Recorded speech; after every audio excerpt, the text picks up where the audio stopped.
Welcome dear students.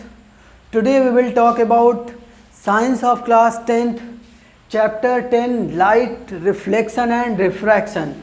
And now we are going to discuss about certain topics. The topic number first is refractive index. Second topic is factors affecting refractive index, and our third topic, the outcomes from laws of refraction. Okay, so let's begin the topic. So dear student, our first topic is refractive index. So dear student, what is this refractive index? The term refractive index came out from the second law of refraction, where we have defined that the second law of refraction says that ratio of sine of angle of incidence to the sine of angle of refraction will remains constant, and this constant is known as refractive index. So this refractive index is a term which is coming out from the second law of refraction. Okay, and see, this refractive index is of two type. This is of two type. One is absolute refractive index and second one is relative refractive index. One is absolute refractive index, second one is relative refractive index. So let's see what is this absolute refractive index. So this absolute refractive index is represented by mu m. This is mu. This symbol is mu. Okay, this symbol is mu, Greek alphabet letter mu.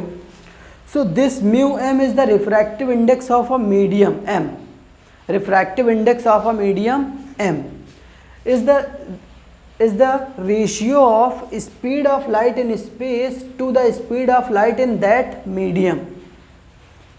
ये क्या है? Speed of light in space to the speed of light in that medium. इसका जो है क्या है? Ratio है. इसका रेशियो है. And see the student, the mu M this is equal to C upon V M. C speed of light in space and V M speed of light in medium. And अभी हमें सब लोगों को पता है कि speed of light C this is equal to 3 into 10 to the power 8 metre पर second, which is the maximum speed. तो ये जो मीडियम की स्पीड होगी ये क्या होगी? Speed of light in space से कम होगी. तो यहाँ से ये बात क्लियरली समझ में आ रही है कि this mu M is always greater than or equal to 1. Always greater than or equal to 1. तो डियर स्टूडेंट, ये बताइए कि ये 1 किसके लिए होता है? तो 1 किसके लिए होगा? स्पेस के लिए होगा या फिर एयर के लिए भी अप्रॉक्सीमेटली हम लोग 1 ही सपोज कर लेते हैं, because speed of light in air is almost equal to speed of light in space. Okay, so that's why for air it is 1 and for any medium denser than air, because medium है तो air से तो denser होगा ही. Air से हल्का medium कहाँ मिलेगा हमें? Okay, so for space and air it is 1 and air और इसके अलावा कोई भी मीडियम होगा तो ये रिफ्रैक्टिव इंडेक्स 1 से ग्रेटर ही होगी. Okay, hope you are understood. Now we are moving to the relative refractive index, the second type of refractive index, relative refractive index. So this relative refractive index is defined as the refractive index of medium second to the refractive index of medium first. This written as refractive index of medium second to the refractive index of medium first. या यूँ कह लें कि light क्या है? एक medium से दूसरे में जा रही है, तो जो मीडियम में लाइट जा रही है उसकी रिफ्रैक्टिव इंडेक्स किसके रिस्पेक्ट में? जिस मीडियम से लाइट आ रही है. तो the refractive index, relative refractive index is the ratio of refractive index of medium second to the refractive index of medium first. देखिए यहीं पर सेकेंड रिफ्रैक्टिव इंडेक्स को अगर हम स्पीड ऑफ लाइट के टर्म में डिनोट करें तो क्या हम लोग लिख सकते हैं? This is C by V M V2. And ऐसे ही फर्स्ट वाले स्पीड ऑफ लाइट को लिख सकते हैं सी बाई V1 लिख सकते हैं. तो क्या ये C and C get cancel?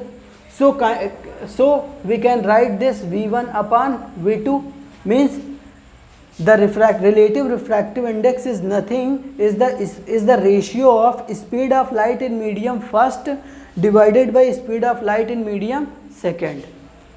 Okay, so this relative refractive index, either you can write relative refractive index like this, or you can write relative refractive index like this. So there will be two definition, is the ratio of refractive index of second medium to the refractive index of first medium.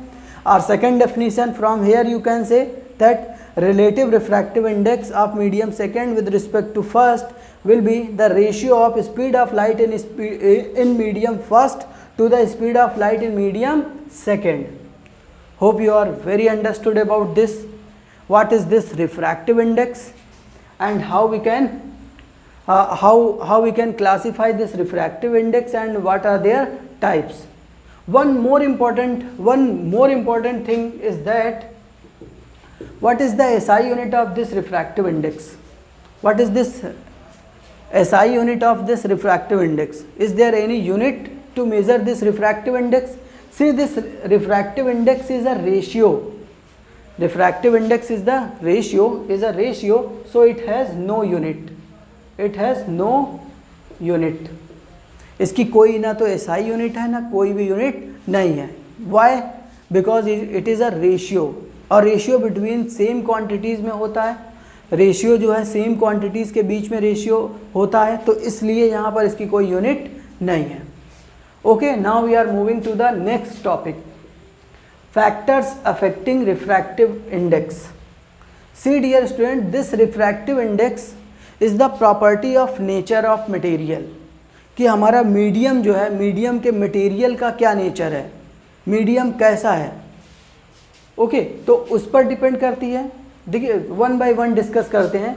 First thing I have mentioned here, the refractive index of a medium depends on optical density. On what factor it will depend? It will depend on optical density. See dear student, the optical density. What is this optical density? Very important term in this chapter, optical density. It is related to density but different other than the term density. Okay, so एक ऐसा medium जिसकी optical density ज़्यादा होगी तो वो क्या होगा, एक डेंसर मीडियम होगा.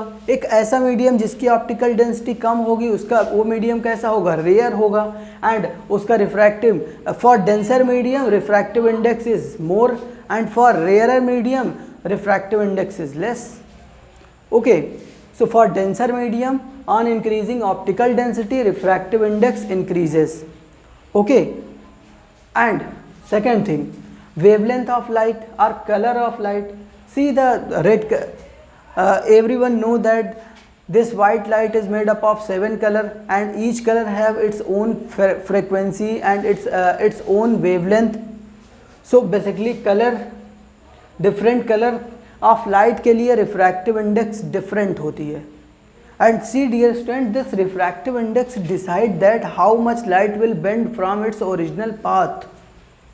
अभी रिफ्रैक्शन में हम लोगों ने ये पढ़ा कि well light goes from one medium to another medium, the light changes from its path, deviates from its path.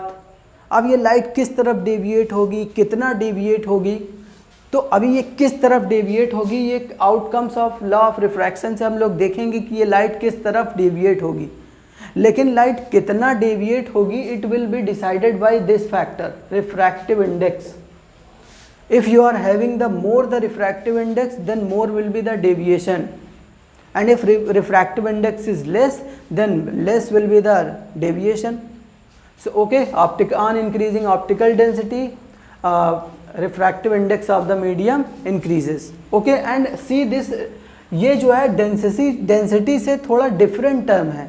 अगर हम लोग एक एग्जांपल मैं बताना चाहूँगा, जैसे अगर हम लोग केरोसिन ऑयल और वाटर की बात करें, if we will talk about kerosene oil and water.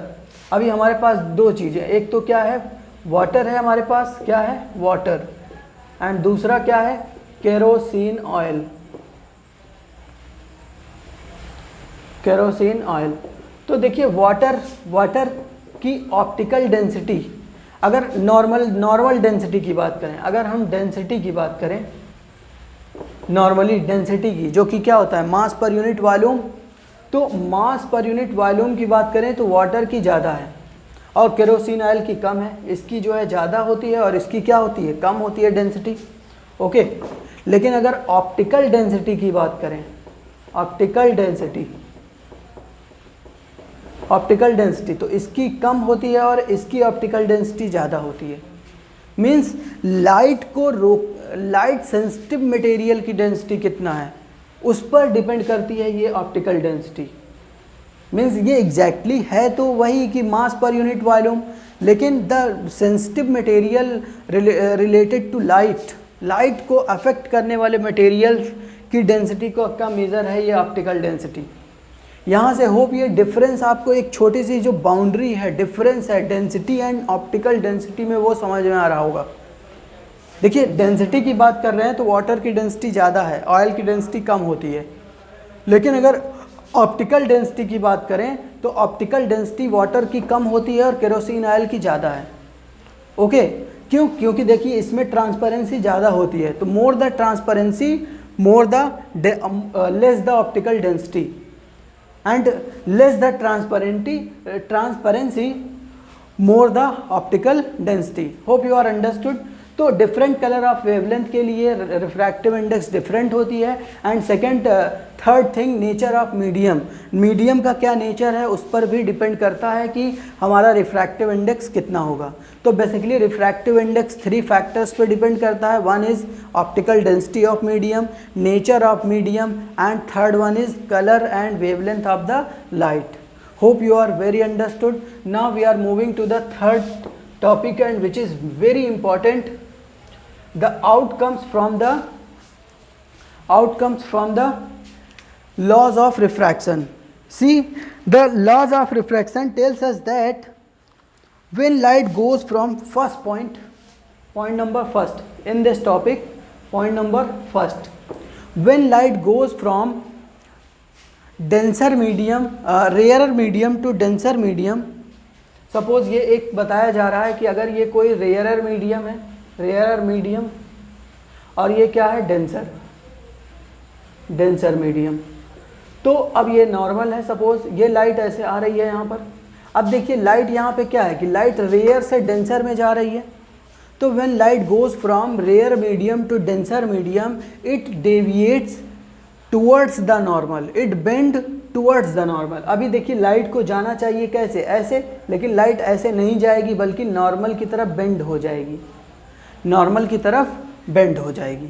तो फर्स्ट कंक्लूजन हमें क्या बताया जा रहा है कि when light goes from rare medium to denser medium, it will bend towards the normal. Okay, towards the normal.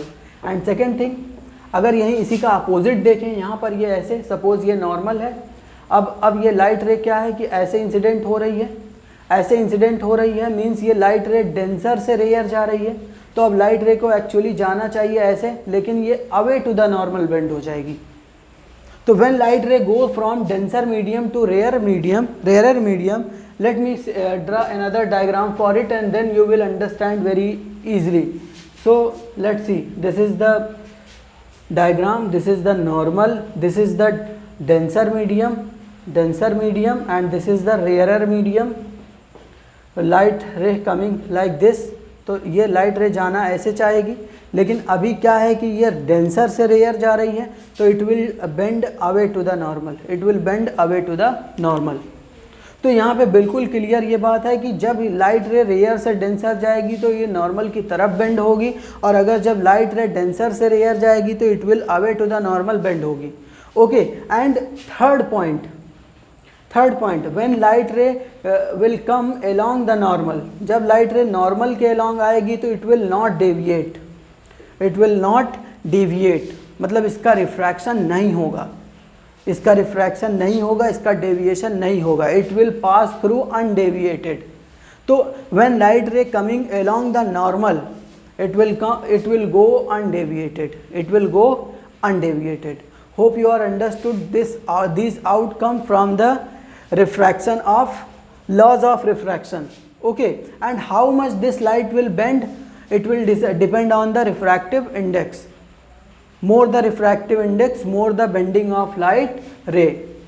The light ray away whether, तो ये डिसाइड होगा कि लाइट रे किस मीडियम से किस मीडियम में जा रही है. अगर रेयर से डेंसर जा रही है तो it will bend towards the normal, अगर डेंसर से रेयर जा रही है तो it will bend away to the normal. Hope you are understood and okay, so thanks for watching.